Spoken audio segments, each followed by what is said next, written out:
Hello everyone, welcome back on our YouTube channel. तो finally आपकी much awaited series आ चुकी है और इस सीरीज में हम अकाउंटेंसी के हर एक चैप्टर को एक सिंगल वीडियो में कवर करने वाले हैं। और ये वीडियो जैसा कि आपको पता है स्पेशली बिहार बोर्ड और स्टेट बोर्ड के स्टूडेंट्स के लिए फोकस्ड है।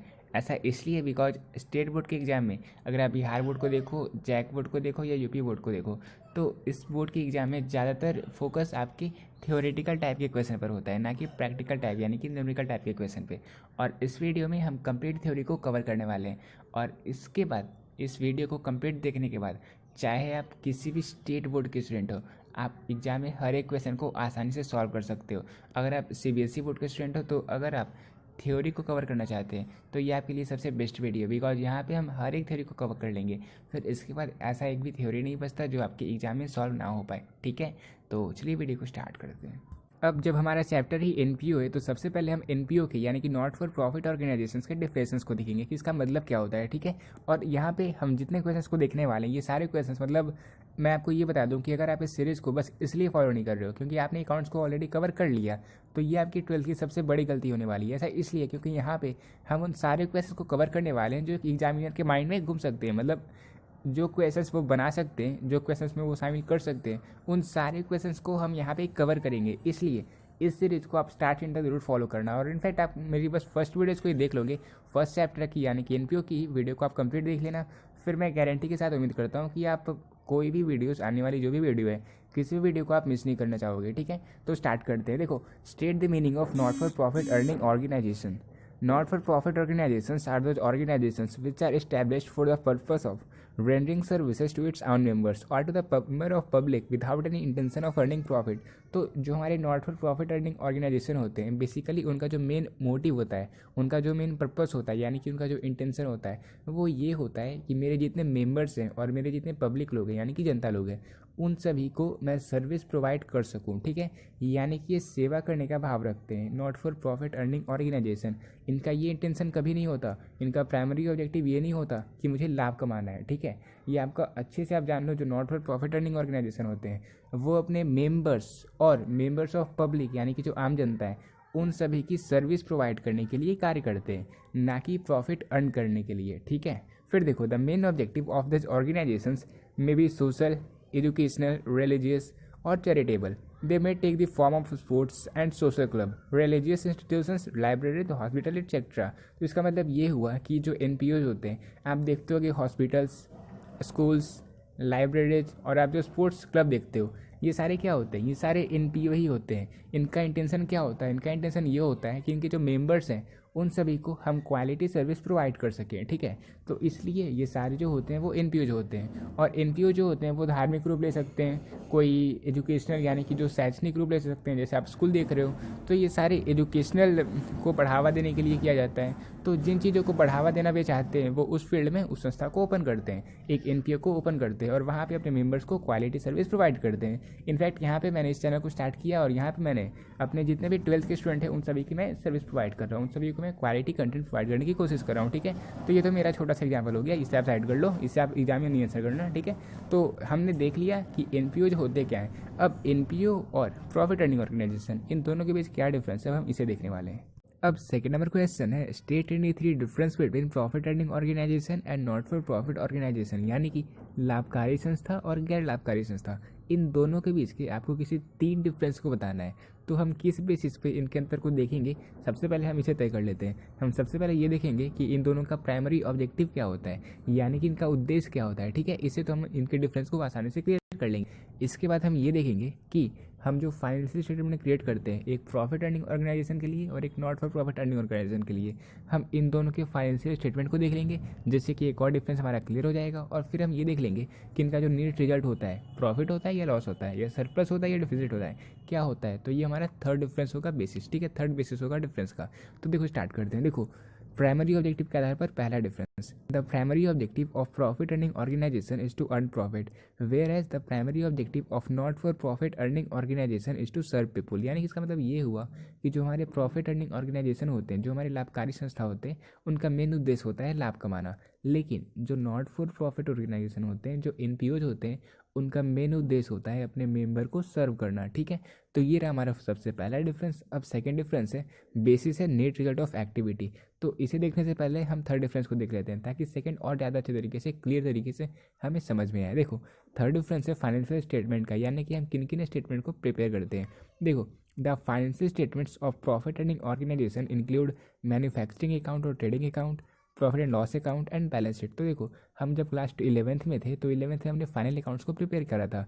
वहाँ पे हमने ट्रेडिंग अकाउंट, P&L अकाउंट और बैलेंस शीट इन तीनों को प्रिपेयर करते थे।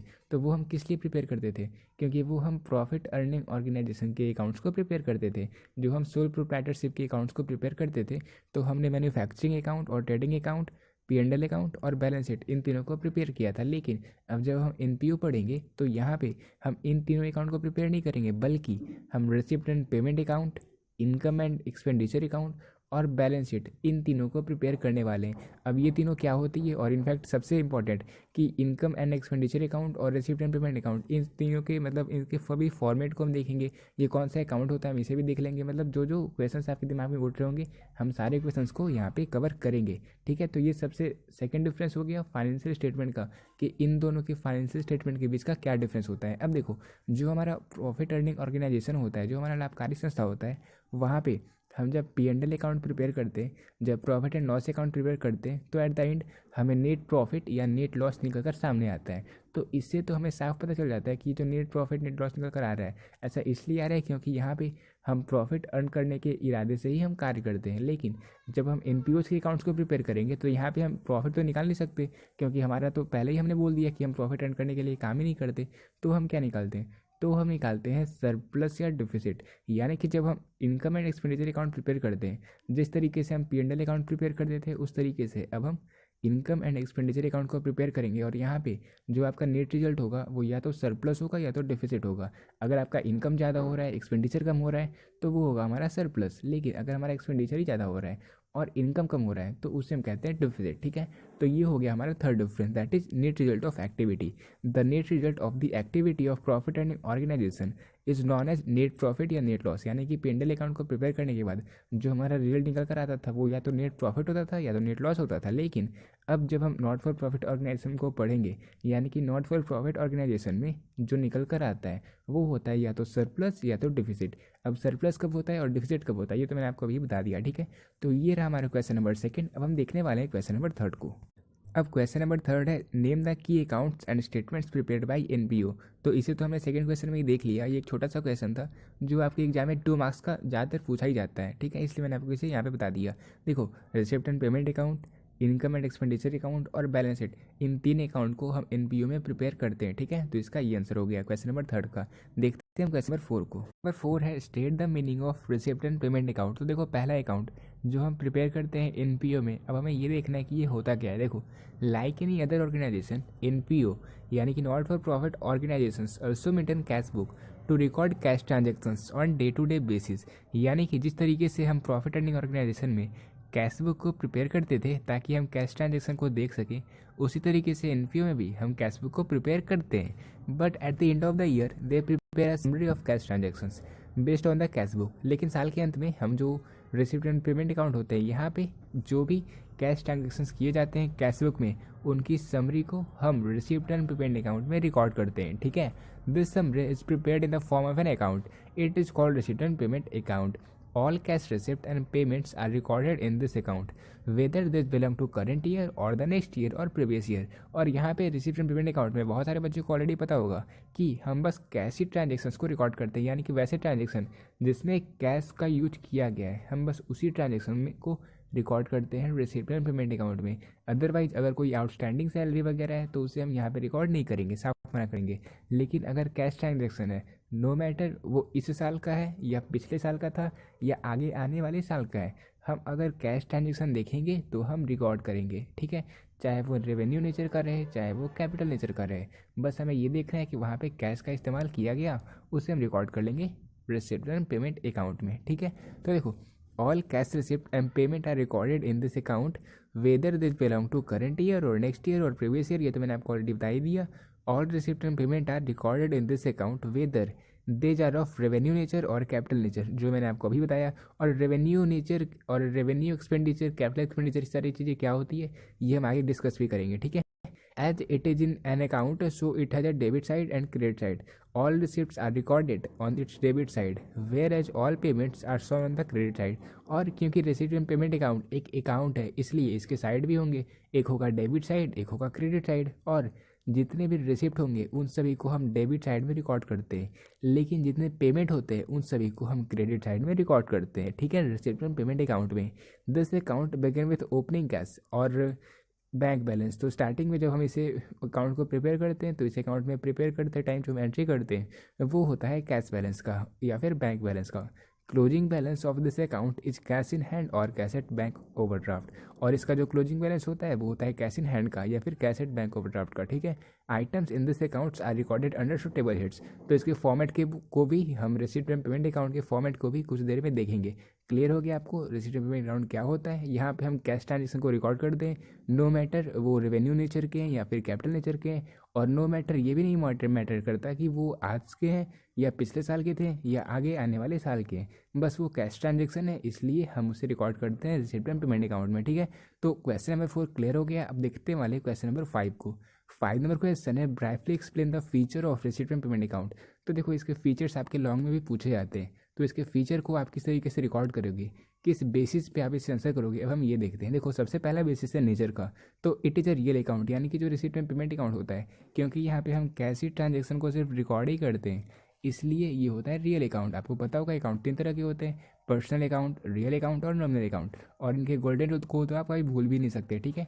Debit the receiver, credit the giver, debit what comes in, credit what goes out, debit all expenses and losses and credit all income and gain, that are the golden rule of this accounts, ठीक है। देखो it is a real account that provide of all cash receipt and cash payment made during the year. तो क्योंकि यहाँ पे हम बस cash receipt को और कैश पेमेंट को रिकॉर्ड करते हैं, इसलिए ये होता है रियल नेचर का, ठीक है, यानी कि रियल अकाउंट होता है। ये हो गया पहला फीचर। अब सेकंड बेसिस है ओपनिंग एंड क्लोजिंग बैलेंस। तो मैंने आपको पहले ही बता दिया कि रिसीप्ट एंड पेमेंट अकाउंट में हम जो सबसे पहले रिकॉर्ड करते हैं, जो हमारी सबसे पहली एंट्री होती है वो होती है कैश इन हैंड का। और यहाँ पे हम इंडिकेट करते हैं कि साल की स्टार्टिंग में हमारे पास टोटल कितना कैश बचा हुआ है, ठीक है, यानी कि beginning of the accounting year में जितने कैश हमारे पास हैं वो हम कैश इन हैंड में शो करते हैं। और इसके बाद जब हम रिसीव्ड एंड पेमेंट अकाउंट के सारे एंट्रीज को रिकॉर्ड कर लेंगे और उसके बाद जब हम इन करेंगे इसे, तो यहाँ पे भी हम कैश इन हैंड को शो करेंगे और हम ये दिखाएंगे कि साल के अंत तक अब हमारे पास कितने पैसे बचे हुए हैं, ठीक है। फिर अगले साल इसे और प्रोसीड कर देते हैं, फिर अगले साल ये जो हमारा क्लोजिंग बैलेंस होता है वो अगले साल का ओपनिंग बैलेंस बन जाता है। इसी तरीके से ये जो क्रम है चलते रहता है, थोड़ा बहुत चेंजिंग होती रहता है कैश में, ठीक है। तो ये रहा हमारा point number second. Third point है बेसिस ऑफ रिकॉर्डिंग। तो जो मैंने आपको अभी बताया था कि रिसीप्ट एंड पेमेंट अकाउंट में हम बस कैश नेचर की चीज़ों को ही रिकॉर्ड करते हैं, नो मैटर वो कैपिटल नेचर का हो या वो रेवेन्यू नेचर का हो, मतलब वो आयगत प्राप्ति हो या फिर वो रेवेन्यू नेचर का हो, मतलब जो आमतौर पे जो खर्चे होते रहते हैं, जो बहुत ही छोटे मोटे खर्चे होते हैं वो हो, ये मैटर नहीं करता, बस वो कैश वहाँ पे यूज हुआ है तो उससे हम रिकॉर्ड करते हैं रिसीप्ट एंड पेमेंट अकाउंट में, ठीक है। ये रहा हमारा थर्ड पॉइंट। अब फोर्थ पॉइंट है पीरियड। इसका मतलब क्या हुआ, इसका मतलब ये हुआ कि रिसीप्ट एंड पेमेंट, इससे देखो मैं आपको थोड़े से और अच्छी तरीके से समझा देता हूँ। इसका मतलब क्या हुआ, देखो अगर मान के चलो आप, मतलब मैं आपको पढ़ाता हूँ, तो मैंने 2022 में कंप्लीट आपको पढ़ा दिया और आपने 2023 के एग्ज़ाम होने के बाद मुझे कहा कि सर आपकी इतनी ये बची हुई थी तो आप अपनी फ़ीस लो, और आपने मुझे 2023 में मुझे फ़ीस दी, मान के चलो, ठीक है। तो उस टाइम क्योंकि मैंने आपको पढ़ाया 2022 के लिए, तो वो बनती तो 2022 में ही थी, लेकिन आप मुझे पे करिए 2023 में। तो अगर मैं भी अपनी रिसीप्ट एंड पेमेंट अकाउंट को प्रिपेयर करता तो मैं इस फ़ी को 2022 में रिकॉर्ड नहीं करता बल्कि 2023 में रिकॉर्ड करता। और ऐसा इसलिए क्योंकि मुझे कैश कब मिले, मुझे कैश मिले थे 2023 में, इसलिए नो मैटर वो जो कैश है वो कैश पिछले साल के लिए था या इस साल के लिए है या अगले आने वाले साल के लिए है, जो कैश हमें जिस टाइम मिले हैं हम उसी ईयर के रिसीप्ट एंड पेमेंट अकाउंट में रिकॉर्ड करेंगे, ठीक है। इसका मुझे पूरी उम्मीद है आपको ये चीज़ें समझ में आ चुकी होगी। पीरियड से only actual receipt and payment during the year are recorded whether they relate to current year, previous year और नेक्स्ट ईयर। तो ये बेस्ट एग्जाम्पल था जो मैंने आपको बता दिया। अब देखो पॉइंट नंबर 5 है adjustment. No adjustment is made for outstanding and prepaid expenses and incomes in this account. तो जैसे कि मैंने आपको बताया कि यहाँ पे हम बस कैश को रिकॉर्ड करेंगे, जो कैश नेचर के ट्रांजेक्शन होंगे उन्हें रिकॉर्ड करेंगे।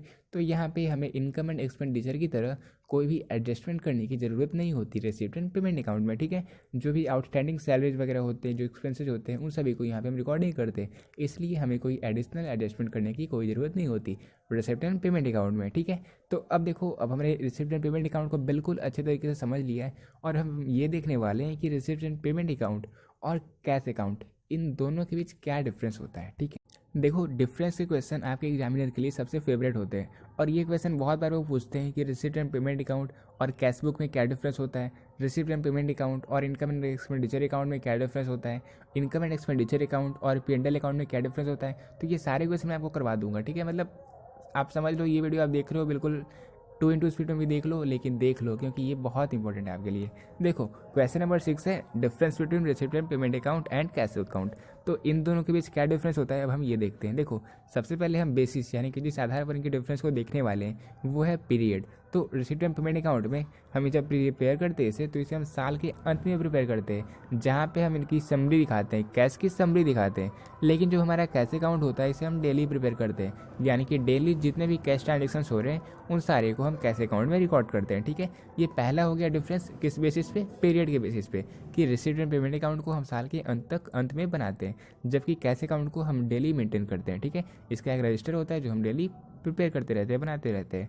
फिर देखो, अब हमारा सेकंड बेसिस है डिफरेंस का, वो है डेट।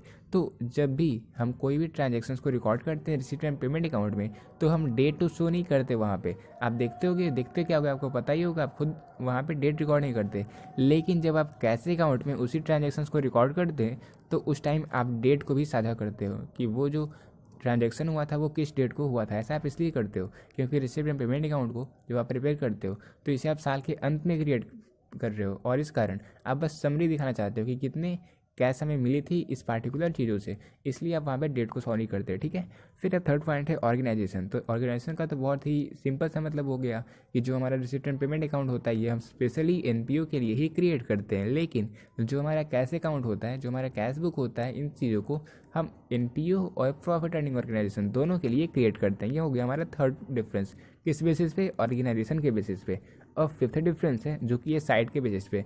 तो रिसिप्ट एंड पेमेंट अकाउंट जो होता है इसका लेफ्ट हैंड साइड जो होता है वो होता है रिसिप्ट साइड, और जो राइट हैंड साइड होता है वो होता है पेमेंट साइड। यानी कि लेफ्ट हैंड साइड में हम बस रिसिप्ट को ही रिकॉर्ड करते हैं और जो हमारा राइट हैंड साइड है उसमें हम पेमेंट को रिकॉर्ड करते हैं। लेकिन यहाँ पे कैश अकाउंट में जो हमारा लेफ्ट हैंड साइड होता है उसे हम कहते हैं डेबिट साइड, और जो हमारा राइट हैंड साइड होता है इसे हम कहते हैं क्रेडिट साइड। तो ये एक छोटा सा डिफरेंस हो गया।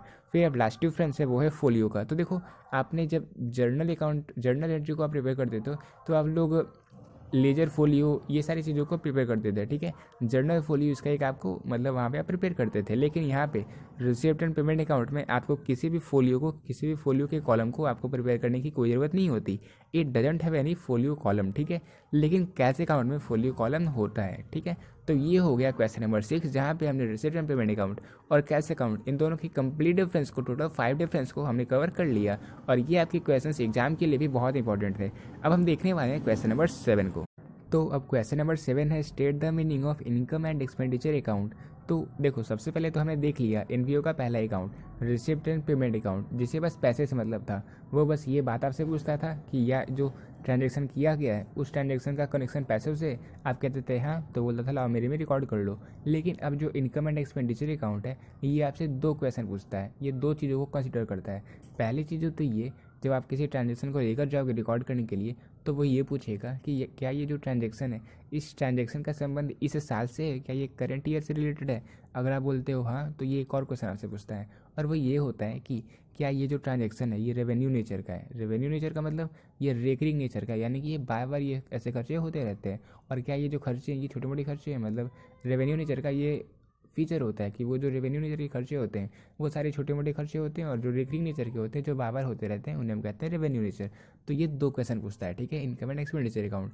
पहले ये कि क्या ये जो पार्टिकुलर ट्रांजैक्शन है ये ट्रांजैक्शन करेंट ईयर से रिलेटेड है, आप बोलते हो हाँ। फिर आपसे ये पूछता है कि क्या ये जो ट्रांजेक्शन है इस ट्रांजेक्शन में हम रेवेन्यू नेचर के खर्चे को देखने वाले हैं। आप बोलते हो हाँ, तो ये रिकॉर्ड कर लेता है सिंपली अपने अकाउंट में, ठीक है। तो ये तो सिंपल से डिफिनेशन रहती है जो मैंने आपको बता दिया। अब हम देखते हैं इसके क्लियर डिफिनेशन को, जो कि आप एग्जाम में आंसर कर सकते हो। देखो, income and expenditure account is prepared by those non profit organisations which adopt the accrual basis of accounting. This account is similar to P&L account or a profit-making organization. It is prepared to ascertain the surplus, that is excess of income over expenditure, or deficiency, that is excess of expenditure over income. इसका मतलब क्या हुआ? इसका मतलब ये हुआ कि जिस तरीके से हम प्रॉफिट अर्निंग ऑर्गेनाइजेशन में P&L अकाउंट को यानी कि प्रॉफिट एंड लॉस अकाउंट को प्रिपेयर करते थे, सेम उसी तरीके से अब हम not for profit earning organisation में इनकम एंड एक्सपेंडिचर अकाउंट को रिकॉर्ड करेंगे, इन्हें प्रिपेयर करेंगे इस अकाउंट को। लेकिन यहाँ पे जो हमारा नेट रिजल्ट होगा, जो हमारी इस एक्टिविटी का प्रिपेयर करने के बाद जो हमारा नेट रिजल्ट निकल कर आएगा, तो वहाँ तो हमारा नेट प्रॉफिट और नेट लॉस निकल कर आता था, यहाँ पे हमारा सरप्लस और डेफिसिट निकल कर आएगा। सरप्लस का मतलब क्या हुआ? अगर हमारा इनकम जो है वो एक्सपेंडिचर से ज़्यादा होगा, यानी कि हमारा इनकम ज़्यादा होगा, तो वो कहलाएगा सरप्लस। लेकिन अगर हमारा जो इनकम है वो एक्सपेंडिचर से कम होगा, यानी कि हमें नुकसान होगा, तो वो कहलाएगा हमारा डेफिसिट, ठीक है। तो ये पॉइंट था हमारा इनकम एंड एक्सपेंडिचर अकाउंट का कि इसका नेट रिजल्ट ऑफ एक्टिविटी क्या होता है। It is a nominal account, expenditures are recorded on the debit side and income at credit side. It is to be noted that only revenue expenses and receipts related to current year are recorded in this account. तो simple सी बात है, income and expenditure account नाम से ही पता चल रहा है कि ये हमारा नॉमिनल अकाउंट होगा ही होगा, क्योंकि नॉमिनल अकाउंट का जो गोल्डन रूल होता है वो क्या होता है? वो होता है debit all expenses and losses and credit all income and gain. और आप देख सकते हो इनकम एंड एक्सपेंडिचर अकाउंट में एक हो गया डेबिट साइड, एक हो गया क्रेडिट साइड। तो बताओ आप, डेबिट साइड में हम किन चीज़ों को रिकॉर्ड करेंगे? Debit all expenses and losses, यानी कि डेबिट साइड में हम सभी एक्सपेंडिचर को रिकॉर्ड करेंगे। वही credit all income and gain, that is credit side में हम सारे इनकम को रिकॉर्ड करेंगे, ठीक है। तो इसका ये मतलब हुआ, और ये बात को भी आप, इस पॉइंट को भी आप लोग दिमाग में डाल लेना कि इनकम एंड एक्सपेंडिचर अकाउंट में हम बस रेवेन्यू ट्रांजेक्शन जो होते हैं उन्हें ही रिकॉर्ड करते हैं, जो करेंट ईयर से रिलेटेड होते हैं वो, ठीक है। तो ये रहा हमारा क्वेश्चन नंबर 7 कि इनकम एंड एक्सपेंडिचर क्या होता है। तो इसे हमने अच्छे से क्लियर कर लिया। अब हम ये देखने वाले हैं कि इनकम एंड एक्सपेंडिचर अकाउंट के फीचर्स क्या होते हैं, क्योंकि ये क्वेश्चन आपके एग्जाम में पूछा जाता है, कभी कभी शॉर्ट में पूछा जाता है तो कभी कभी लॉन्ग में भी पूछा जाता है। तो इसलिए आपको ये क्वेश्चन को भी सॉल्व करना अच्छे से आना चाहिए। तो देखो, हम बेसिस पे इसके डिफरेंस को देखेंगे। पहला है नेचर। तो जो मैंने आपको बता दिया कि जो इनकम एंड एक्सपेंडिचर अकाउंट है ये होता है नॉमिनल अकाउंट, यानी कि यहाँ पे जितने भी खर्चे होते हैं उन सभी को हम डेबिट साइड में रिकॉर्ड करते हैं, और जितने भी हमें इनकम होते हैं उन सभी को हम रिकॉर्ड करते हैं क्रेडिट साइड में, ठीक है। ये पहला बेसिस हो गया इसके फीचर का। सेकंड बेसिस है ओपनिंग एंड क्लोजिंग बैलेंस। तो देखो, जो हमारा होता है कौन सा account, income and expenditure account, इसका कोई ओपनिंग बैलेंस नहीं होता, ठीक है। इस बात को आप लोग कंसिडर करना, इसका कोई ओपनिंग बैलेंस नहीं होता।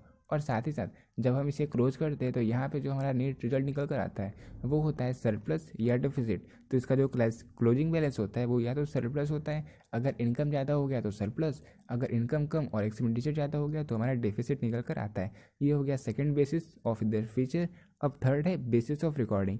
तो जितने भी रेवेन्यू रिसिप्ट्स होते हैं, जितने भी रेवेन्यू पेमेंट्स होते हैं जो इस साल से करेंट ईयर से रिलेटेड होते हैं, हम सिर्फ उन्हें ही रिकॉर्ड करते हैं इनकम एंड एक्सपेंडिचर अकाउंट में, ठीक है।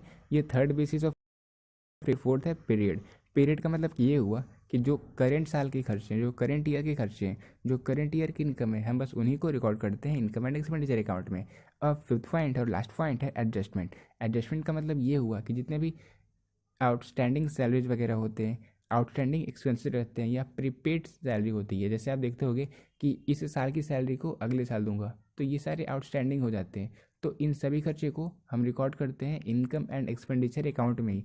और इसी कारण जैसे आप देखते होगे ये वो अगले साल वो पैसे दे रहे हैं, तो इन सभी को एडजस्ट करना पड़ता है। तो इसलिए हम इनकम एंड एक्सपेंडिचर अकाउंट में एडजस्टमेंट भी करते हैं, ठीक है। लेकिन रिसीप्ट एंड पेमेंट अकाउंट में हम कोई भी एडजस्टमेंट नहीं करते थे, ठीक है। तो ये सारी चीज़ों को आपने देख लिया होगा, और आपको ये भी क्लियरली पता चल चुका होगा कि इनकम एंड एक्सपेंडिचर अकाउंट और हमारा रिसीप्ट एंड पेमेंट अकाउंट, इन दोनों के बीच क्या डिफरेंस होता है। तो अब हम इन क्वेश्चंस को भी कंसिडर करने वाले हैं, इन क्वेश्चंस को भी देखने वाले। तो सबसे पहले हम ये देख लेते हैं कि इनकम एंड एक्सपेंडिचर अकाउंट और प्रॉफिट एंड लॉस अकाउंट, इन दोनों के बीच क्या डिफरेंस है, क्योंकि ये दोनों बहुत ज़्यादा सिमिलर है अपने आप में, ठीक है। तो देखो, हम इनके डिफरेंस को देखने वाले हैं 4 बेसिस पे। पहला इंस्टीट्यूशन यानी कि बहुत ही सिमिलर हो गया, बहुत ही सिंपल हो गया कि जो इनकम एंड एक्सपेंडिचर अकाउंट है इसे प्रिपेयर किया जाता है एनपीओज के द्वारा, not for profit earning organisation के द्वारा इनकम एंड एक्सपेंडिचर अकाउंट को प्रिपेयर किया जाता है। वही प्रॉफिट एंड लॉस अकाउंट को ट्रेडिंग ऑर्गेनाइजेशन यानी कि प्रॉफिट अर्निंग ऑर्गेनाइजेशन के द्वारा क्रिएट किया जाता है। ये हो गया इन दोनों के बीच का पहला डिफरेंस, जो कि हमने इंस्टीट्यूशंस के बेसिस पे देख लिया। अब सेकंड बेसिस इनके डिफरेंस का वो है ऑब्जेक्ट। इसका मतलब ये हुआ कि हम इन्हें प्रिपेयर क्यों करते हैं। तो देखो, हम इनकम एंड एक्सपेंडिचर अकाउंट को इसलिए प्रिपेयर करते हैं ताकि हमें पता ये चल सके कि साल के अंत में हमें कितनी डिफिसिट झेलनी पड़ रही है या फिर हम कितने सरप्लस में। ठीक है, इन चीज़ों को कैलकुलेट करने के लिए हम इनकम एंड एक्सपेंडिचर अकाउंट को प्रिपेयर करते हैं। लेकिन जब हम प्रॉफिट एंड लॉस अकाउंट को प्रिपेयर करते हैं तो हमारा मेन जो ऑब्जेक्टिव होता है, हमारा जो फाइनल अल्टीमेट गोल होता है इसे प्रिपेयर करने का, वो ये होता है कि हमें ये पता चल सके कि साल के अंत में हमें कितना फ़ायदा हुआ है या फिर हमें कितना लॉस सहना पड़ा है। यानी कि नेट प्रॉफिट और नेट लॉस को कैलकुलेट करने के लिए हम प्रॉफिट एंड लॉस अकाउंट को प्रिपेयर करते हैं। तो ये हो गया इसका दो डिफरेंस। अब बेसिकली थर्ड डिफरेंस है वो है प्रिपेरेशन। इसका मतलब ये हुआ कि हम इसे प्रिपेयर किस तरीके से करते हैं, किसकी सहायता से करते हैं। तो इनकम एंड एक्सपेंडिचर अकाउंट को हम रिसिप्ट एंड पेमेंट अकाउंट और जितने भी एडिशनल इन्फॉर्मेशन हमारे पास अवेलेबल होते हैं, जैसे कि आउटस्टैंडिंग सैलरीज वगैरह हो गया, तो इन सभी की सहायता से हम इनकम एंड एक्सपेंडिचर अकाउंट को रिकॉर्ड करते हैं, इनके ट्रांजैक्शन को रिकॉर्ड करते हैं। वही प्रॉफिट एंड लॉस अकाउंट को हम ट्रायल बैलेंस की सहायता से रिकॉर्ड करते हैं। वो आपको पता है, पहले आप जर्नल एंट्री बनाते हो, फिर आप लेजर अकाउंट बनाते हो, फिर आप ट्रायल बैलेंस बनाते हो, इसके बाद आप फाइनल अकाउंट्स को प्रिपेयर करते हो, जहाँ पे आप trading account, profit and loss account और सबसे लास्ट में आप बैलेंस शीट को प्रिपेयर करते हो। ठीक है, तो प्रिपरेशन किस तरीके से करते हैं हमने इस बेसिस पे भी इसके डिफरेंस को देख लिया। अब लास्ट बेसिस है तो वो है ओपनिंग आइटम का। तो मैंने आपको बताया था इनकम एंड एक्सपेंडिचर अकाउंट का कोई भी ओपनिंग आइटम नहीं होता। यहाँ पे हमने कोई भी ओपनिंग बैलेंस हमें दिखाना नहीं होता। It does not have any opening items of the previous period. ठीक है, तो ये बात है इनकम एंड एक्सपेंडिचर अकाउंट में। लेकिन प्रॉफिट एंड लॉस अकाउंट में हम स्टार्ट करते हैं ग्रॉस प्रॉफिट और ग्रॉस लॉस से, जो कि हम ट्रेडिंग अकाउंट को कैलकुलेट करने के बाद जो निकल कर आता है उसे हम ग्रॉस प्रॉफिट या फिर ग्रॉस लॉस करके हम इसमें इसके ओपनिंग बैलेंस में प्रॉफिट एंड लॉस अकाउंट के ओपनिंग बैलेंस में इंडिकेट करते हैं। ठीक है, तो देखो क्वेश्चन नंबर 9 को हमने क्लियर कर लिया और ये सारे बहुत इंपॉर्टेंट क्वेश्चन थे और आपने लगभग 25 मिनट के अंदर इन सारे को कवर कर लिया। अब हम देखने वाले हैं नेक्स्ट क्वेश्चन को। ठीक है, अब क्वेश्चन नंबर 10 है brightly explain the meaning of special fund और द फंड बेस्ड अकाउंटिंग। अब स्पेशल फंड क्या होता है और फंड बेस्ड अकाउंटिंग क्या होता है, बहुत सारे बच्चे को पता तो होता है लेकिन आंसर नहीं कर पाते। तो किस तरीके से आप आंसर करोगे हम ये देखने वाले हैं। सबसे पहले ये देख लेते हैं कि ये होता क्या है। देखो, अगर मान के चलो मैंने आपको 1 लाख दिया, मैंने आपको पैसे दिए, मैंने आपको कहा कि आप स्पोर्ट्स में जितने भी खर्चे हो रहे हैं उन सभी को आपको ऑपरेट करने के लिए मैं आपको ये डोनेट कर रहा हूँ। तो आप क्या करोगे, मेरी मनी को आप सबसे पहले तो आप उस पर इन्वेस्टमेंट कर दोगे उसको। तो इन्वेस्टमेंट से जितने भी आपको इनकम होगी, जितने भी आपको इंटरेस्ट मिलेगा, उन सभी को आप एक पार्टिकुलर फंड में रिकॉर्ड करोगे और जितने भी आपको इनकम हो रही है उन सभी को आप ऐड करोगे और जितना भी आपका एक्सपेंसेस हो रहा है, जितना भी आपका खर्चा हो रहा है, उन सभी को आप माइनस करते जाओगे और जो आपका एंड रिजल्ट जो निकलेगा, यानी कि जो आपका फाइनल अमाउंट निकलेगा, अगर वो पॉजिटिव में है तो उसे आप, क्योंकि वो कैपिटल नेचर का होता है, स्पेसिफिक डोनेशन भी कैपिटल नेचर का होता है, तो इसलिए उसे आप बैलेंस शीट के साइड में शो करोगे। लेकिन अगर आपका जो अमाउंट है वो निगेटिव वैल्यू दे रहा है, निगेटिव साइन में आपका वैल्यू आ रहा है, तो उस केस में आप क्या करोगे, उस पार्टिकुलर कंप्लीट अमाउंट को, उस अमाउंट को आप इनकम एंड एक्सपेंडिचर अकाउंट की डेबिट साइड में रिकॉर्ड कर दोगे। ठीक है, तो आपको समझ में आ चुका होगा फंड बेस्ड अकाउंटिंग क्या होता है। इसके लिए हम यहाँ पे एक स्पेशल फंड क्रिएट करते हैं किसी पर्टिकुलर चीज़ों के लिए, जैसे prize fund, sports fund, match fund etcetera, बहुत सारी चीज़ें होती हैं, सभी के फंड को आप क्रिएट करते हैं। तो देखने वाले अब हम इसके आंसर को देखो, the not for profit organisations offers create special fund for certain purpose activities such as prize funds, match fund and sports fund, etc. Such funds are invested in securities and the income earned on such investment is added to respective funds। तो बहुत ही basic सी बात है, वो जो पैसे हमें मिलते हैं उन पैसों को हम इन्वेस्ट कर देते हैं सिक्योरिटीज़ में और जो इनकम हमें होता है उन्हें हम ऐड कर देते हैं और जो हमें खर्चे होते हैं उन सभी को हम क्या करते हैं, उन सभी को हम माइनस कर देते हैं। ऐसा नहीं है कि इनकम को हम इनकम एंड एक्सपेंडिचर अकाउंट के क्रेडिट साइड में रिकॉर्ड करते हैं, नहीं ऐसा नहीं होता, उससे हम स्पेशल फंड में ही रिकॉर्ड करेंगे। ठीक है, इस तरीके से खर्चे को भी हम इनकम एंड एक्सपेंडिचर अकाउंट के साइड में शो नहीं करेंगे बल्कि हम स्पेशल फंड में ही शो करते हैं। फॉर एग्जाम्पल, अ क्लब में maintain a special fund for sports activities. In such a situation the interest income on sports fund investment is added to the sports fund. तो उसे हम add करते हैं, जो हमें इंटरेस्ट मिलता है, जो हमारा इनकम होता है उस स्पोर्ट्स फंड के इन्वेस्टमेंट से, उसे हम ऐड कर देते हैं उस इनकम को और जो जितने भी खर्चे होते हैं उन सारे खर्चे को हम माइनस कर देते हैं, हम डिडक्ट कर देते हैं। ठीक है, the special funds are shown in balance sheet because these are capital receipt. तो क्योंकि ये कैपिटल रिसिप्ट होता है, मैंने आपको पहले ही बता दिया, इसलिए इसे हम बैलेंस शीट के साइड में शो करते हैं। However if after adjustment of income and expenses the balance in specific और स्पेशल फंड इज निगेटिव, लेकिन अगर ये जो निगेटिव वैल्यू हमें प्रदान कर रहा है, अगर ये जो स्पेशल फंड है ये हमें निगेटिव वैल्यू दे रहा है, तो उस केस में हम उसे ट्रांसफ़र कर देते हैं इनकम एंड एक्सपेंडिचर अकाउंट के डेबिट साइड में। ठीक है, तो ये रहा हमारा कंप्लीट फंड बेस्ड अकाउंटिंग, और ये बहुत इंपॉर्टेंट क्वेश्चन है। आप इसे अच्छे से समझ गए होगे और आपको याद भी हो चुका होगा।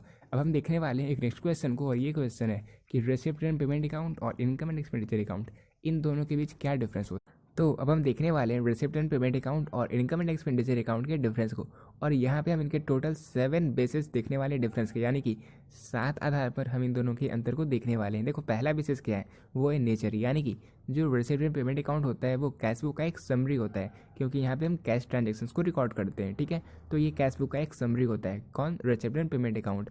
वही जो हमारा इनकम एंड एक्सपेंडिचर अकाउंट होता है, वो जितने भी रेवेन्यू इनकम होते हैं और जितने भी रेवेन्यू एक्सपेंडिचर होते हैं जो करंट ईयर के होते हैं, उनकी समरी होती है इनकम एंड एक्सपेंडिचर अकाउंट। ठीक है, तो ये पहला डिफरेंस हो गया, किस बेसिस पे, नेचर के बेसिस पे। अब सेकंड डिफरेंस है साइड। तो जो रिसिप्ट एंड पेमेंट अकाउंट होता है, क्योंकि ये अकाउंट होता है तो इसके 2 साइड होते हैं, एक होता है डेबिट साइड, एक होता है क्रेडिट साइड। और क्योंकि जो हमारा रिसिप्ट एंड पेमेंट अकाउंट है ये एक रियल अकाउंट है, इसलिए क्योंकि रियल अकाउंट का गोल्डन रूल है debit watt comes in, credit what goes out. तो इसके डेबिट साइड में हम रिकॉर्ड करते हैं रिसिप्ट को, वही क्रेडिट साइड में हम पेमेंट को शो करते हैं। ठीक है, रिसिप्ट एंड पेमेंट अकाउंट में। लेकिन इनकम एंड एक्सपेंडिचर अकाउंट जो है वो है नॉमिनल अकाउंट, जिसका गोल्डन रूल क्या है, जिसका गोल्डन फॉर्मूला है debit all expenses and losses and credit all income and gain. इसलिए डेबिट साइड में हम जितने भी एक्सपेंसेज होते हैं, जितने भी लॉसेज होते हैं, उन्हें रिकॉर्ड करते हैं, वही क्रेडिट साइड में हम इनके इनकम्स और गेन्स को शो करते हैं। ठीक है, तो ये सेकंड डिफरेंस हो गया साइड के बेसिस पे। अब थर्ड डिफरेंस है ओपनिंग बैलेंस के बेसिस पे।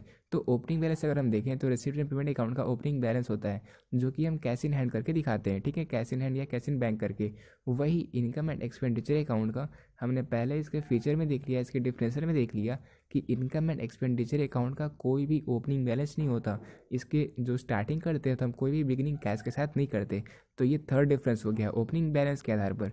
अब फोर्थ है क्लोजिंग बैलेंस। तो इसका मतलब ये होगा कि जो रिसिप्ट एंड पेमेंट अकाउंट होता है, साल के अंत में जितने भी कैश हमारे हाथों में होते हैं वो हम दिखाते हैं कि कैश इन हैंड और कैश इन बैंक करके। साल के अंत में जो इनका क्लोजिंग बैलेंस होता है, जो सबसे लास्ट एंट्री होता है, वो होता है कैश इन हैंड या कैश इन बैंक का। ठीक है, रिसिप्ट एंड पेमेंट अकाउंट में। लेकिन इनकम एंड एक्सपेंडिचर अकाउंट के साल के अंत में हम जिसको दिखाते हैं वो होता है या तो सरप्लस या तो डिफिसिट। जब इनकम ज़्यादा हो तो सरप्लस, और जब एक्सपेंडिचर ज़्यादा हो तो उसे हम कहते हैं डिफिसिट। तो इन दोनों के क्लोजिंग बैलेंस में क्या अंतर होता है, उनका क्या नाम है, ये हमने देख लिया। अब फिफ्थ बेसिस है डिफरेंस का, वो है कैपिटल एंड रेवेन्यू आइटम्स। तो देखो रिसिप्ट एंड पेमेंट अकाउंट में जो भी कैश ट्रांजेक्शन्स होते हैं, नो मैटर वो कैपिटल नेचर के हैं या रेवेन्यू नेचर के हैं, उन सभी को हम रिकॉर्ड करते हैं रिसिप्ट एंड पेमेंट अकाउंट में। लेकिन इनकम एंड एक्सपेंडिचर अकाउंट में हम सिर्फ रेवेन्यू नेचर के आइटम्स को ही रिकॉर्ड करते हैं, जो कि मैंने आपको पहले ही बता दिया। जो रेकरिंग नेचर की चीज़ें होती है, जो छोटे छोटे खर्चे होते हैं, उन सभी को हम रिकॉर्ड करते हैं इनकम एंड एक्सपेंडिचर अकाउंट में। ठीक है, अब 6 पॉइंट है एडजस्टमेंट। तो जैसा कि मैंने आपको बताया था कि रिसिप्ट एंड पेमेंट अकाउंट में हम कोई भी एडजस्टमेंट नहीं करते, बस हम ये देखते हैं कि उस ट्रांजेक्शन में कैश का यूज हुआ है तो उसे हम रिकॉर्ड कर लेते हैं रिसिप्ट एंड पेमेंट अकाउंट में। लेकिन इनकम एंड एक्सपेंडिचर अकाउंट में हम ज़रूरी एडजस्टमेंट करते हैं, जो डेटा दिया हुआ होता है रिसिप्ट एंड पेमेंट अकाउंट में, और इसके साथ ही साथ जितने भी आउटस्टैंडिंग सैलरीज वगैरह होते हैं, प्रीपेड एक्सपेंसेस वगैरह रहते हैं, उन सभी को हम कंसिडर करते हैं। तो इसके कारण हमें एडजस्टमेंट करना पड़ता है इनकम एंड एक्सपेंडिचर अकाउंट में। ठीक है, ये 6th बेसिस हो गया डिफरेंस का। अब लास्ट बेसिस है तो वो है ट्रांसफर ऑफ क्लोजिंग बैलेंस। तो जो रिसिप्ट एंड पेमेंट अकाउंट होता है, इसका जो क्लोजिंग बैलेंस होता है, जो कैश एट हैंड या कैश एट बैंक होता है, इसे हम अगले साल के रिसिप्ट एंड पेमेंट अकाउंट के ओपनिंग बैलेंस में शो कर देते हैं। लेकिन जो हमारा इनकम एंड एक्सपेंडिचर अकाउंट का क्लोजिंग बैलेंस होता है, यानी कि जो सरप्लस या डेफिसिट होता है, उन्हें हम इसके अगले साल में शो नहीं करते, बल्कि इन्हें हम बैलेंस शीट में ट्रांसफ़र कर देते हैं। ठीक है, जनरल फंड में हम इसे ट्रांसफ़र कर देते हैं बैलेंस शीट में। तो ये हो गया रिसिप्ट एंड पेमेंट अकाउंट और इनकम एंड एक्सपेंडिचर अकाउंट, इन दोनों के बीच ये 7 सबसे बड़े डिफरेंस। और ये अगर आप एग्जाम में आंसर करोगे तो आपको फुल मार्क्स मिलेंगे। और आपको यहाँ पे टोटल 7 पॉइंट्स को भी डिफरेंस को आंसर नहीं करना, आप 6 पॉइंट को ही आंसर करना। आपको जो भी याद होगी उस टाइम आप आंसर कर सकते हो। ठीक है, तो हमने अब क्वेश्चन नंबर 11 को भी देख लिया। अब हम देखने वाले हैं क्वेश्चन नंबर 12 को। अब देखो क्वेश्चन नंबर 12 और क्वेश्चन नंबर 13, इन दोनों को हम साथ में लेकर चलने वाले हैं। क्वेश्चन नंबर 12 है state the name of items which are not recorded in income and expenditure account. यानी कि इनकम एंड एक्सपेंडिचर अकाउंट में हम किन किन आइटम्स को शो नहीं करते। अब हमें वो बताना है। इसके अलावा क्वेश्चन नंबर 13 है, state the name of items which are recorded in income and expenditure account. तो अब हमें ये भी बताना है कि इनकम एंड एक्सपेंडिचर अकाउंट में हम किन आइटम्स को शो करते हैं। ये आपको पहले से पता है, मैंने आपको ऑलरेडी बता दिया, फिर से बता देता हूँ ताकि एग्जाम में आप इसे आंसर कर पाओ। देखो, इनकम एंड एक्सपेंडिचर अकाउंट का कोई भी ओपनिंग बैलेंस नहीं होता, इसलिए ओपनिंग कैश और बैंक बैलेंस इन्हें हम शो नहीं करते इनकम एंड एक्सपेंडिचर अकाउंट में, जो कि आपको सबसे क्वेश्चन नंबर 12 के फर्स्ट पॉइंट में दिख रहा होगा। इसके अलावा इनकम एंड एक्सपेंडिचर अकाउंट में हम बस रेवेन्यू आइटम्स को इंडिकेट करते हैं, वहाँ पे बस रेवेन्यू आइटम्स को रिकॉर्ड करते हैं, इसलिए रेवेन्यू एक्सपेंडिचर और रेवेन्यू रिसिप्ट या इनकम इन्हें हम शो करते हैं इनकम एंड एक्सपेंडिचर अकाउंट में, जो कि आपको दिख रहा होगा क्वेश्चन नंबर 13 के पॉइंट नंबर फर्स्ट और पॉइंट नंबर सेकंड में। इसके अलावा जितने भी कैपिटल रिसिप्ट होते हैं और कैपिटल एक्सपेंडिचर होते हैं इन्हें हम इंडिकेट नहीं करते, इन्हें हम शो नहीं करते इनकम एंड एक्सपेंडिचर अकाउंट में, जो आपको दिख रहा होगा क्वेश्चन नंबर 12 के point number 3 and point number 4 में।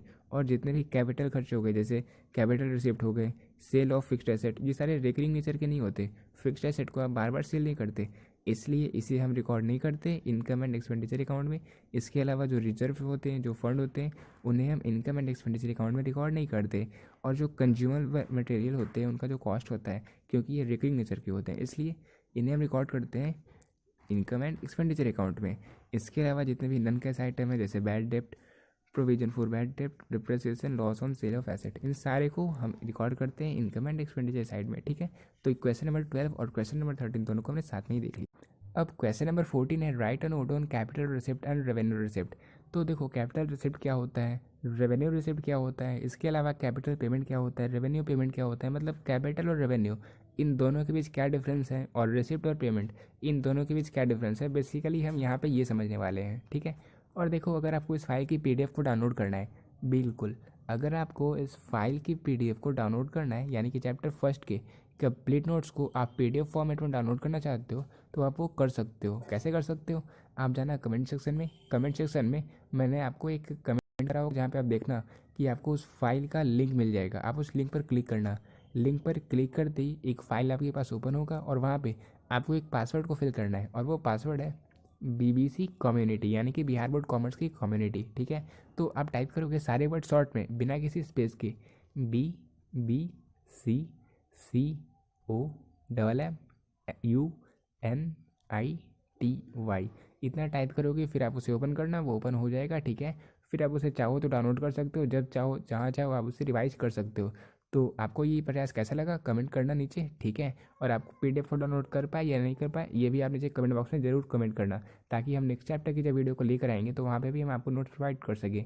इसलिए आप नीचे कमेंट भी करना कि आपको नोट्स अच्छे लगे या नहीं लगे, आप डाउनलोड कर पाए या नहीं कर पाए, आप नीचे कमेंट करना। ठीक है, तो देखो, हम देखने वाले हैं कि क्या होता है कैपिटल रिसिप्ट और क्या होता है रेवेन्यू रिसिप्ट। देखो, कैपिटल रिसिप्ट वैसे रिसिप्ट होते हैं जो परमानेंट नेचर के होते हैं, और साथ ही साथ वो जो प्राप्तियां हमें होती है वो एक स्पेसिफिक कारण के लिए हो, उन्हें हम कहते हैं कैपिटल रिसिप्ट। ठीक है, तो सिंपल से मैं आपको भी डिफरेंस बता रहा हूँ।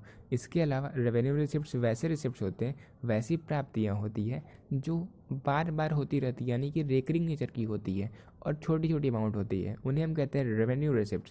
और जो बड़ी अमाउंट हमें मिलती है, जो परमानेंट नेचर का होता है, जो स्पेसिफिक डोनेशन होता है वगैरह वगैरह, जो भी इन सभी के एग्जांपल्स हैं, जैसे स्पेसिफिक डोनेशन आप ले लो, इसके अलावा जो लाइफ मेंबरशिप फीस है उन्हें आप ले लो, तो ये सारे होते हैं कैपिटल रिसिप्ट्स। लेकिन जो सब्सक्रिप्शन होते हैं, जो छोटे छोटे अमाउंट होते हैं जो हमें मिलते हैं, जो रिकरिंग नेचर के होते हैं, वो सारे होते हैं रेवेन्यू रिसिप्ट्स। ठीक है, देखो यहाँ पे receipts of permanent nature such as legacies और receipt for a specific purpose, example donation for tournament, building etcetera. तो ये सारे जो होते हैं डोनेशन फॉर टूर्नामेंट, और जो बिल्डिंग है, क्योंकि ये लॉन्ग रन में काम करता है, बिजनेस के लॉन्ग रन में ये यूज होता है, ये परमानेंट नेचर का होता है रिसिप्ट, इसलिए ये कहलाता है कैपिटल रिसिप्ट। ठीक है, और ये सारे को कैपिटलाइज करना पड़ता है, मतलब किया जाता है।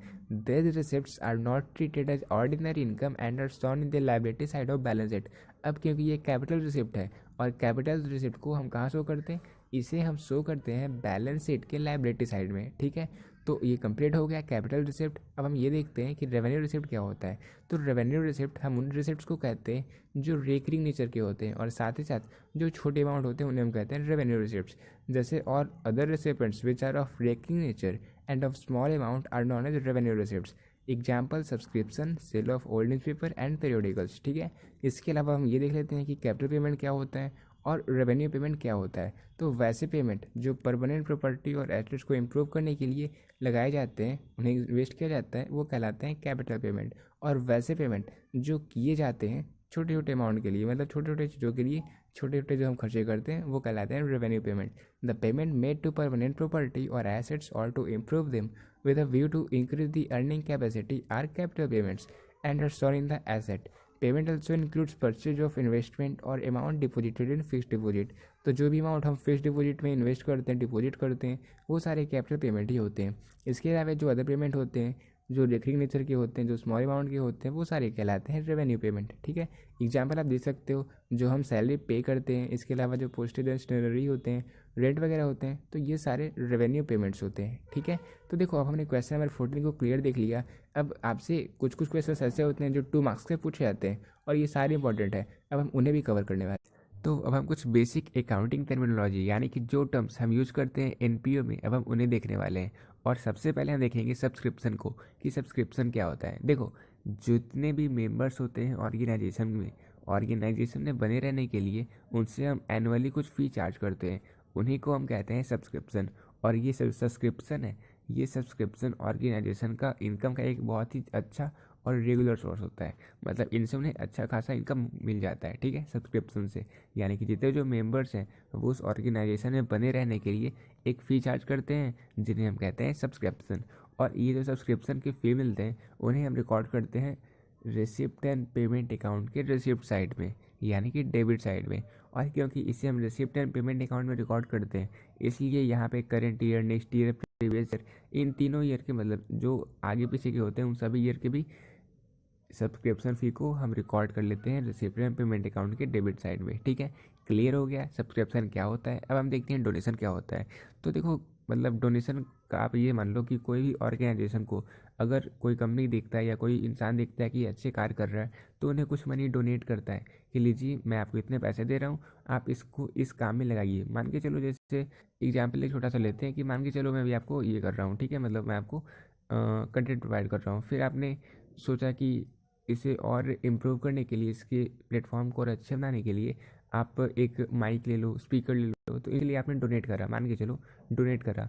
तो डोनेट किया आपने और आपने ये कह दिया कि सर आपने जो मैंने मनी डोनेट किया है इससे आप एक स्पीकर लेना। तो जब मैं स्पीकर कर दूंगा तो वो समझो एक स्पेसिफिक डोनेशन है, क्योंकि वहाँ पे आपने ये कह दिया है कि आपको एक स्पीकर लेना है और मैं उस मनी को कहीं और नहीं यूज़ कर सकता, बस स्पीकर परचेज करने पे ही मैं उसे यूज़ करूँगा। फिर अगर आप मुझे ऐसे ही पे कर रहे हो और ये कह रहे हो कि सर आपने बहुत अच्छे कंटेंट प्रोवाइड किए, थैंक यू सो मच, बस आप ऐसे पे कर रहे हो, तो उससे मैं कहीं भी यूज़ कर सकता हूँ। मैं चाहे माइक खरीदूँ या मैं अपने पर्सनल कारण के लिए उसे यूज़ करूँ। तो ये होता है डोनेशन। मतलब जो डोनेशन होता है वो ऑर्गेनाइजेशन को किसी फर्म के द्वारा या किसी पर्सन के द्वारा या किसी कंपनी के दिया जाता है। ठीक है, दैट इज कॉल्ड डोनेशन। और अभी मैंने आपको बताया 2 कारणों से दिया जाता है, एक स्पेसिफिक कारणों से और एक जनरल डोनेशन होता है।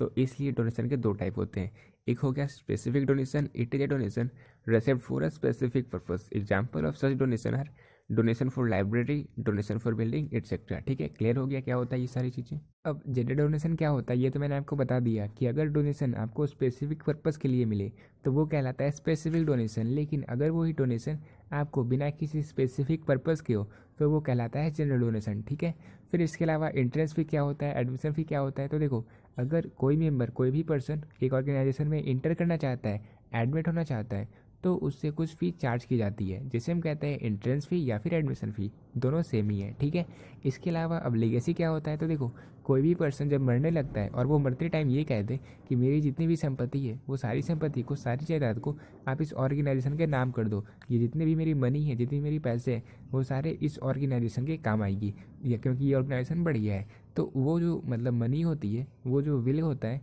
उसे हम कहते हैं लीगेसी।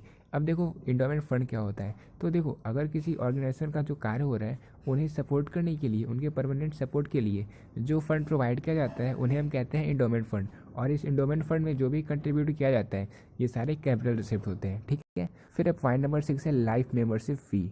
तो लाइफ मेंबरशिप फ़ी क्या होता है। तो मान के चलो कोई भी पर्सन है, वो चाहता है कि मैं इस ऑर्गेनाइजेशन का ज़िंदगी भर के लिए मेंबर बन जाऊँ, तो इसके लिए उसे से एक फ़ी चार्ज किया जाता है, जिन्हें हम कहते हैं लाइफ मेंबरशिप फ़ी। ठीक है, फिर देखते हैं ऑनरेरियम क्या होता है। तो देखो, हम कुछ अमाउंट को जो पे करते हैं, कुछ जो खर्चे करते हैं, किस लिए करते हैं, ताकि जैसे कोई भी अगर सेक्रेटरी है तो उन्हें हम पेमेंट कर रहे हैं, तो ये सारी जो चीज़ें होती है सारी चीज़ें कहलाती है ऑनरेरियम, और ये हमारे खर्चे होते हैं लेकिन रेवेन्यू नेचर के, ठीक है। फिर अब एटा है ग्रांट। तो ग्रांट क्या होता है? तो देखो जो गवर्नमेंट होती है वो ऑर्गेनाइजेशन को, सेंट्रल गवर्नमेंट, स्टेट गवर्नमेंट या लोकल गवर्नमेंट कुछ पैसे देती है ताकि आप रोज़मर्रा के जो खर्चे हैं उन्हें निपटा पाओ, तो उन्हें हम कहते हैं ग्रांट, ठीक है। फिर अब देखते हैं sale of old newspaper, periodicals and sports materials. तो ये सारे जो ओल्ड न्यूज़पेपर को सेल करना, इन सभी को जो छोटे छोटे मोटे कार्य होते हैं जो रेवेन्यू नेचर के होते हैं। सेल ऑफ ओल्ड न्यूज़पेपर मतलब नाम से ही पता चल रहा है, ये तो सेल ऑफ ओल्ड न्यूज़पेपर है, यानी कि हम न्यूज़पेपर को बेच करके छोटे मोटे कुछ कुछ पैसे कमा रहे हैं, तो ये सारे रेवेन्यू नेचर के होते हैं, ठीक है। अब 50 नंबर क्वेश्चन है, how to compute material consumed. तो याद करो मैंने आपको बताया था कि कॉस्ट ऑफ मटेरियल कंज्यूम्ड को हम इनकम एंड एक्सपेंडिचर अकाउंट के एक्सपेंडिचर साइड में रिकॉर्ड करते हैं, लेकिन अब क्योंकि हम इसे इनकम एंड एक्सपेंडिचर अकाउंट के एक्सपेंडिचर साइड में रिकॉर्ड करते हैं, तो हमें ये तो पता होना चाहिए कि साल भर में हमने कितने मटेरियल को कंज्यूम किया, तो इसे हम किस तरीके से कैलकुलेट करेंगे अब हम ये देखने वाले हैं, ठीक है। इसके देखो हम किस तरीके से हम इसे कैलकुलेट कर सकते हैं, क्या कुछ को हमें एडजस्ट करना पड़ता है, किन्हें ऐड करना पड़ता है, किन्हें लेस करना पड़ता है, इन सारी चीज़ों को यहाँ पे हमें देखना है। सबसे पहले हम ये देखेंगे कि साल की स्टार्टिंग में हमारे पास कितना मटेरियल था, यानी कि उसका कॉस्ट कितना था, that is opening stock of material सबसे पहले हम लिखेंगे। फिर यहाँ पे हम जितने मटेरियल को हमने परचेज किया है साल भर में, करेंट ईयर में जितने मटेरियल को हमने परचेज किया है वो यहाँ पे ऐड कर देंगे, और साल की स्टार्टिंग में जितने क्रेडिटर्स थे, क्रेडिटर्स इन द बिगनिंग जितने हैं उन्हें हम लेस करेंगे, और साल के अंत में जितने क्रेडिटर्स हैं उन सभी को हम ऐड करते हैं, ठीक है। और इसके बाद हम स्टार्टिंग में जितने भी एडवांस पे कर चुके थे सप्लायर को वो हम ऐड करते हैं, और जितने भी सप्लायर थे जी हमने एडवांस में पे किया था लास्ट में साल के अंत में, उन्हें हम लोग लेस कर देते हैं, ठीक है। तो इन सबको ऐड करने के बाद और बाकी सबको लेस करने के बाद जो हमारा वैल्यू निकल कर आता है वो निकल जाता है कि कितना वैल्यू है कॉस्ट ऑफ मटेरियल कंज्यूम्ड का, ठीक है।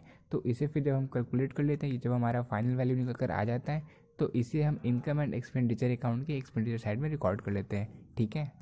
अब क्वेश्चन नंबर 16 है, how to compute tournament fund. तो टूर्नामेंट फंड को हम किस तरीके से कैलकुलेट करते हैं, कोई भी फंड को हम किस तरीके से कैलकुलेट करते हैं वो आप यहाँ पे देख सकते हो। आप एक बैलेंस शीट को प्रिपेयर करोगे, बिल्कुल बैलेंस शीट के फॉर्मेट में आप सारी चीज़ को प्रिपेयर करोगे, फिर आपको जो भी टूर्नामेंट फंड है वहाँ पे इंडिकेट करोगे, आप लायबिलिटी साइड में इंडिकेट करोगे, और इसके अलावा जो इन्वेस्टमेंट थे जो आपके एसेट हो जाते हैं वो आप एसेट साइड में इंडिकेट करोगे। आप ऐड कर दोगे जितने आपको इनकम रिसीव्ड हुए हैं टूर्नामेंट फंड इन्वेस्टमेंट से वो आप यहाँ पे ऐड करोगे, और जितने आउटस्टैंडिंग है उन सभी को भी आप ऐड करोगे, फिर आप जितने खर्चे हुए उन सभी को लेस कर देते हो, ठीक है। तो ये होता है टूर्नामेंट फंड को कैलकुलेट करने का सही फॉर्मेट, ठीक है। और नोट करने वाली बात ये है कि यहाँ पे अगर आप देखना कि क्वेश्चंस में आपको मैच फंड दिया हुआ है और साथ ही साथ match expenses, match income, match से जितने भी रिलेटेड इनकम है वो सारी चीज़ें दी हुई है, तो उसे आप बैलेंस शीट के साइड में रिकॉर्ड करोगे, ठीक है, बैलेंस शीट के लायबिलिटी साइड में।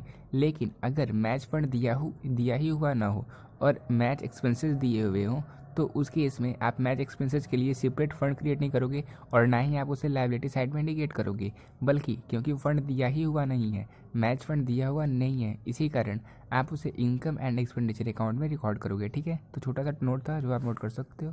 अब 70 नंबर क्वेश्चन है, how to compute income from subscription of the current year. तो देखो साल भर के सब्सक्रिप्शन को आप किस तरीके से कैलकुलेट करोगे, अब हम इसके फॉर्मेट को देखने वाले, इसके फॉर्मूले को देखने वाले हैं। सबसे पहले तो आप ये इंडिकेट करोगे, आप ये रिकॉर्ड कर लोगे अपने एक अलग से अकाउंट बनाकर, जैसे आप यहाँ पे देख सकते हो पार्टिकुलर अमाउंट करके आप बना लेना, और वहाँ पे आप ये देख लेना कि हमें साल भर में सब्सक्रिप्शन के कितने पैसे मिले हैं, उन्हें आप रिकॉर्ड करोगे। फिर आप उसके बाद आप उसमें ऐड कर देना जितने भी आउटस्टैंडिंग सब्सक्रिप्शन है, यानी कि सब्सक्रिप्शन के पैसे जितने बचे हुए हैं साल के अंत में उन सभी को आप ऐड कर देना। और इसके अलावा जितने भी एडवांस सब्सक्रिप्शन थे जो कि आपके साल की स्टार्टिंग में थे, जो इस साल के थे और वो एडवांस में पेड कर दिए गए थे पिछले साल, उन सभी को भी आप ऐड कर दोगे, ठीक है। फिर जो वैल्यू निकल कर आएगा तो उसमें से आपको क्या कुछ लेस करना है वो मैं आपको बता देता हूँ।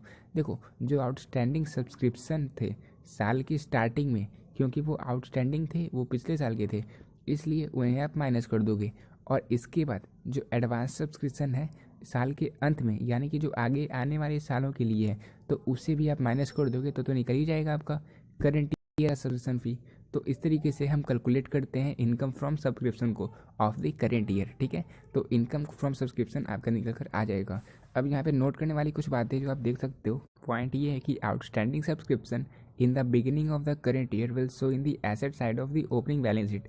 तो ये ओपनिंग बैलेंस शीट के एसेट साइड में हम रिकॉर्ड करते हैं आउटस्टैंडिंग सब्सक्रिप्शन जो साल की स्टार्टिंग में थे, करेंट ईयर के साल की स्टार्टिंग में थे, उससे हम रिकॉर्ड करते हैं ओपनिंग बैलेंस शीट के एसेट साइड में, ठीक है। फिर outstanding subscription at the end of the current year will show in the asset side of the closing balance sheet. फिर क्लोजिंग बैलेंस शीट के एसेट साइड में हम इंडिकेट करते हैं जितने भी आउटस्टैंडिंग सब्सक्रिप्शन है, यानी कि जितने भी बकाई सब्सक्रिप्शन की राशि है साल के अंत में, ठीक है, तो उससे हम रिकॉर्ड करते हैं एसेट साइड में क्लोजिंग बैलेंस शीट के। इसके अलावा advance subscription in the beginning of the current year will show in the liability side of opening balance sheet. तो ओपनिंग बैलेंस शीट के लायबिलिटी साइड में हम किन्हें इंडिकेट करेंगे, हम इंडिकेट करेंगे उन एडवांस सब्सक्रिप्शन को, यानी कि जो पैसे पहले से ही पे कर दिए गए थे, इसी साल के करेंट ईयर के जो पैसे थे वो पहले से ही पे कर दिए गए थे एडवांस में। तो उन जो स्टार्टिंग में थे हमारे पास पैसे एडवांस के, उन सभी को हम क्या करते हैं, उन सभी को हम लायबिलिटी साइड में इंडिकेट करते हैं। इसके अलावा advance subscription at the end of the current year will show in the liability side of closing balance sheet. तो फिर वही है, क्लोजिंग बैलेंस शीट के लायबिलिटी साइड में हम इंडिकेट करते हैं जितने भी साल के अंत में जो एडवांस सब्सक्रिप्शन बचे हुए हैं, क्योंकि वो इस साल से रिलेटेड नहीं है बल्कि अगले साल के हैं, ठीक है, तो उन्हें हम शो करते हैं क्लोजिंग बैलेंस शीट की लायबिलिटी साइड। अब क्वेश्चन नंबर 18 है, how to compute actual amount of any expenses. तो जितने सारे खर्चे होते हैं जो हमने देख लिए, उन सारे खर्चों को, अगर एक्सपेंसेस को हमें एग्रीगेट तौर पे total amount, net amount calculate करना है, तो उसके लिए हम किस तरीके से कौन कौन सी एंट्रीज करेंगे, क्या कुछ हम करेंगे, वो अब हम देखने वाले हैं। देखो मान के चलो, तो आप मान के चलो कि आप 12th में इंटर किए हो, ठीक है, और 12th में इंटर करते ही आपने NCERT के 800 रुपये के बुक्स को परचेज किया है, लेकिन अभी पैसे पेड नहीं किए।